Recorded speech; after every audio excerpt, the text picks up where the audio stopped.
Well, what would be the ramifications of a 25% tariff from the United States on Canadian goods, especially if you're in the Canadian automotive sector? Let's find out. Flavio Volpe is with us, president of the Automotive Parts Manufacturers Association. Flavio, welcome back to the program. Thanks for having me on, Elias. Your reaction to the social media post from President-elect Donald Trump? Our only surprise is that he did it so early. Here we are, November 26th or whatever it is today. He's not president for another 2 months. We know he was threatening a universal tariff and that he'd said 10 to 20% on everything. What he said last night was that he put Canada and Mexico together in a conversation. He said Canada and Mexico have problems at the border with fentanyl and illegals, and they know what they could do, and they could do it rather quickly. And until then, I'm committed to day one putting a 25% tariff. Now, in our business, and these companies are almost all publicly traded, automotive businesses run on single-digit profit margins. So when he was talking about 10% tariff, we already knew it was untenable. 25% tariff is it's so nonsensical that I'm telling everybody to be patient and take a step back. We've seen this movie before. We know how Donald Trump uses social media, and then the actual negotiations are very tough but very fair. Mm-hmm. And in automotive, we're perfectly aligned with the Americans on China, tariffs and market entry. Half of the cars we make here are American cars. Half of the parts that go into all the cars we make come from the U.S., and more than 50%, about 55% of the raw materials come from the U.S. So he can't hurt Canadian automotive without exactly mirroring that hurt in the U.S. So if President-elect Trump is tough but fair, right, in the negotiations, does that mean that Canada should be listening to some of his concerns? I mean, he said 25% tariff, but a very easy out. Take care of the border when it comes to drug trafficking and when it comes to people crossing over the northern border by foot. Like, it seems like a pretty easy ask if you want to get out of these tariffs. Yeah, look, I think a lot of times we infer a whole bunch of sophistication on these moves by Donald Trump, and sometimes it's just very simple, like you said. He looked at some of the figures, and they're widely reported today. 90% of the stuff that comes over the border and the people that come over the border, according to U.S. departmental sources, do that over the southern border. It should be pretty easy here in the northern border, and I know that the federal government has been seized of it. It is an easy ask, but even if we did it, I know, I was involved in the NAFTA renegotiations at every single round. I spent 4 years dancing to the beat of this drum. He'll come back and say, okay, great, but I did say 10% universal tariff, so let's have hard discussions. And what I've said to everybody from J.D. Bellavance today in La Presse to CNN, the U.S. economy needs Quebec aluminum. The U.S. military needs Quebec aluminum. They're not going to tax their own military. They need oil from Alberta. It's the number one export, twice as much as cars from Ontario. They need fresh water from BC. They need uranium from Saskatchewan.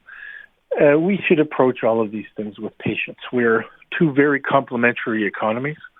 I think Canadians and those who will be the ones engaging the Trump administration just have to remember that now's not the time for politics and winning cheap points. Now's the time for the type of stuff that worked in the last go-around, which was multi-partisan and industry-included Team Canada approach. The relationships that Canadians from all paths have in the U.S. will matter, especially in the Trump administration, which, if the first one was any indication, the most senior people and the undersecretary type positions are be staffed by people who are not career politicians, but come from other areas in American society. And so relationships will matter, whether they're held by the conservative member from Saskatoon or the Liberal minister from Montreal, or any of the industries from coast to coast. Flavio, I have to ask you, because you've been there at the table, right, during very tough negotiations, like with NAFTA, a deal was done in those situations. It does seem to me like there's a lot that the Canada and the U.S. agree on, particularly when it comes to Mexico and the Chinese using Mexico as a conduit to dump cheap auto parts and cheap cars into our markets. It seems like there's so much alignment on some issues that everyone could end up a winner at the end of the day.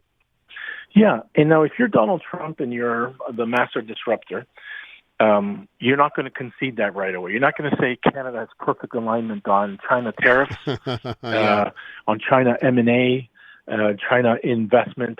You're going to say you're a problem too. And if we panic and make sure that nobody illegally accesses the U.S. through Canada, then he gets a win. If he said, hey, by the way, the only problem I have is this, I think we might try to negotiate a half measure. And so China was an academic threat, mostly during his first term. It was watch the numbers, watch their capability. Sooner or later, they're going to show up and challenge the U.S. For the global balance of power. Well, here we are 8 years later in a pandemic which disrupted every supply chain possible. EV mandates in every Western country that have pushed us towards the products that China has an advantage on. It's not academic anymore. And I think the Trump administration, and by the way, probably would have been a Harris administration doing the same thing, just differently, is going to say, if you're an ally that can help help Washington in this new Cold War with Beijing, then you're in this bucket. And if you're not, if you're flirting with Beijing, you're in this other bucket.